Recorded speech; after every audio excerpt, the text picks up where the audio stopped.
बनाए जाते हैं, माँ बाप को बेहोश किया जाता है, भाई बहन को ताबूत में गिरकर पानी भर दिया जाता है। ये कहानी 28 फरवरी 2021 की है, जहां की 19 वर्ष का एक कमजोर सा इंसान अपने 2 स्टोरी गोदाम में बैठकर धारदार आरी से वुडन का काट रहा था। इसका नाम आसिफ था। उसने तेज आवाज में गाने भी बजा रखे थे। गाने और आरी की आवाज सुनकर अम्मी ने आवाज दी, आसिफ सुबह सुबह आरी से क्या कर रहे हो और इतनी तेज में गाने क्यों बजा रखे हैं? पसीने में भीगा हुआ आसिफ ने जोर से कहा, कितनी बार कहा है, जब मैं काम करूं तो आप बीच में मुझे मत किया करो, मेरा कंस्ट्रक्शन बिगड़ जाता है। मैं किसी का भी डिस्टर्ब पसंद नहीं करता। मैंने आपको बताया ना कि मैं एक प्रोजेक्ट पर काम कर रहा हूं। अब तुम सब अमेरिका जाने की तैयारी करो, फटाफट अपनी पैकिंग करो, किंतु मुझे डिस्टर्ब मत करना। और आसिफ ये बेहूदे शब्दों को कहकर फिर से अपने काम से जुट जाता है। करीब 4 से 5 घंटे वो कार्य करता है और एक ताबूत बनाकर तैयार कर देता है। अब ताबूत देखते ही आसिफ मन ही मन में कहता है, इसमें पानी कैसे भरूंगा? उसे 5 ताबूतों के ढक्कन में आरी की मदद से छेद बनाए, फिर हाथ पैर झाड़ते हुए कहा, ठीक है, अब एक प्रोजेक्ट तो पूरा हुआ, अब दूसरे की बारी। आसिफ गोदाम से घर की ओर जाता है। गोदाम में सिर्फ 2 दरवाजे थे, एक मेन गेट का और एक छोटे गेट का। इसी छोटे गेट से आसिफ के घर के रास्ता था। तकरीबन दोपहर के 12 बज चुके थे। अम्मी ईरा बीवी ने आसिफ से कहा, आओ खाना खाओ। अब्बू भी आ चुके हैं खेत से। ईरा रसोई में खाना बनाने जाती है। हाँ अम्मी, तुम बढ़ो, खाना करो, मैं आता हूं। मैं मार्केट जाता हूं और आज मेरा ऑरेंज जूस पीने का मन है। आसिफ फ्रिज से जूस की जो ऑरेंज जूस था उसको बाहर कर अपने कमरे में जाता है और फिर अपने कमरे से 15-20 मेडिसिन्स जूस में गिर देता है। जूस को मिक्स करते हुए डाइनिंग रूम में पहुंचता है और कहता है, जूस थोड़ा गर्म है, अभी फ्रिज में रख देता हूं, कुछ समय में ठंडा हो जाएगा। आसिफ के अब्बू जावेद, अम्मी ईरा, बड़ा भाई आरिफ, छोटी बहन आरिफा खातून और दादी डाइनिंग की मेज पर बैठकर खाना खाना शुरू कर देते हैं। खाना खत्म होने के तुरंत बाद आसिफ कहता है, आरिफ भाईजान, फ्रिज से जूस बाहर कर सभी को दो ना। आरिफ उठा और फ्रिज से ऑरेंज जूस बाहर करता है। मैं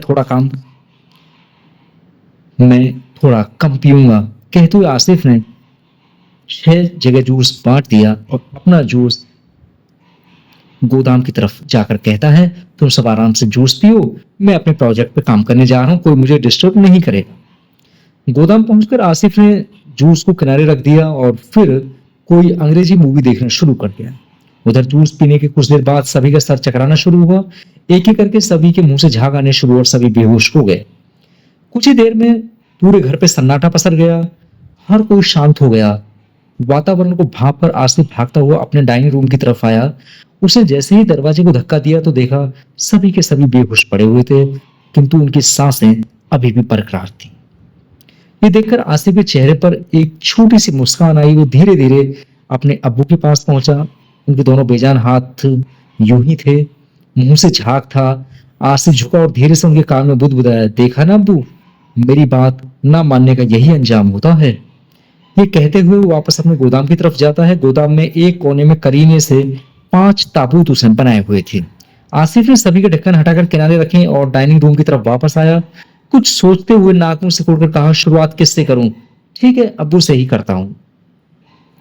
आसिफ ने कंधे का सहारा रखते हुए अब्बू को दोनों हाथों से कसकर पकड़ा, घसीटकर गोदाम की तरफ गया।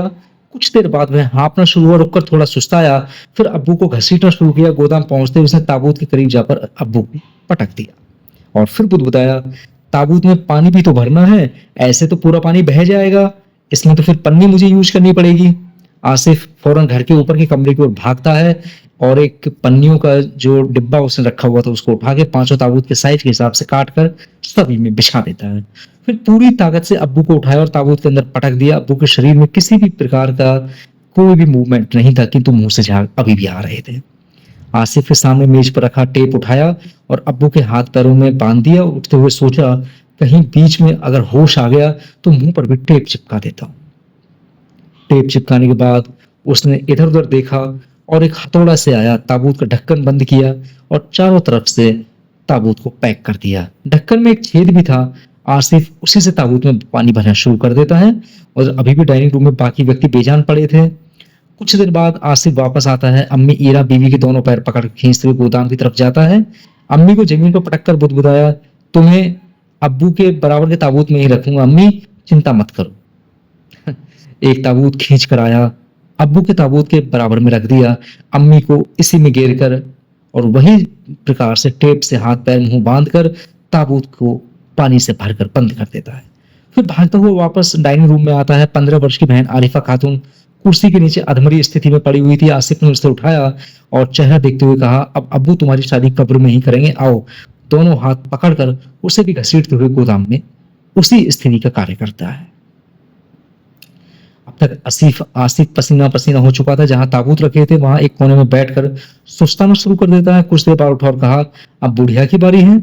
आसिफ डाइनिंग रूम में तरफ जाता है, दादी की कुर्सी के पास पहुंचता है, पूरी ताकत के साथ उठाता है, किंतु दादी का वजन कुछ ज्यादा होता है। इस तरीके दादी कुर्सी से उठ भी नहीं पाती। आसिफ को गुस्सा आ गया। वो फौरन रस्सी से गया, दादी के दोनों पैरों में बांधी और फिर रस्सी के सहारे खींचते हुए गोदाम की तरफ गया। इस बार आसिफ को काफी ज्यादा समय था। अब उसने दादी को भी ठीक उसी ताबूत में बंद किया और जैसा बाकी को किया वैसे उसने कर दिया। फिर दांत पीसते हुए कहा, अब तेरी बारी आरिफ, अम्मी अब्बू का फेवरेट है ना तू, अब तू भी उनके साथ ही रहना। अब आसिफ अपने भाई को वापस जब डाइनिंग रूम में आता है, फिर से पानी बाहर करता है और आरिफ के पास ही कुर्सी पर बैठकर पीना शुरू कर देता है। फिर उसके कानों में धीरे से कहता है, अब्बू मेरी बात नहीं मान रहे थे तो तू समझाता ना उनको। बड़ा भाई कितना इतना तो कर ही सकता था अपने छोटे भाई को, किंतु तूने कभी कुछ नहीं किया। पानी पीने के बाद आसिफ ने आरिफ को भी घसीटना शुरू किया और इसको भी गोदाम में जाकर ताबूत के पास पटक देता है। उसके साथ बाकी जैसा भी व्यवहार किया जाता है। घंटों तक आसिफ वहां बैठे 5 ताबूतों में पानी का स्तर देखता रहता है। जिसमें भी पानी कम होता है आसिफ फौरन पाइप से पानी भर देता है। ऐसा करते करते शाम के 7 बज चुके थे। आसिफ ने टॉर्च देखकर देखा तो ताबूत के भीतर किसी भी प्रकार की मूवमेंट नहीं थी और वो पूरी तरह यकीन हो चुका था कि ताबूत में पड़े 5 व्यक्ति मर चुके हैं। वो आराम से कोने में आकर सुस्ताना शुरू करता है। तभी एक ताबूत के भीतर से कुछ मूवमेंट हुई। वह फौरन भागकर अपने कमरे में से बंदूक बाहर करता है और ताबूत को निशाना बनाकर उस पर फायरिंग शुरू कर देता है। कुछ देर बाद आसिफ ताबूत का ढक्कन हटाता है। आरिफ तुरंत खड़ा हुआ आसिफ से उसकी कनपटी पर बंदूक तान देता है। आरिफ सकपका गया, उसे कुछ समझ नहीं आ रहा था। आसिफ ने तुरंत उसकी गर्दन पकड़कर घसीटना शुरू कर दिया। आरिफ हट्टा कट्टा था। उसे आसिफ ने दोनों पैर पकड़कर जमीन पर पटक दिया। अभी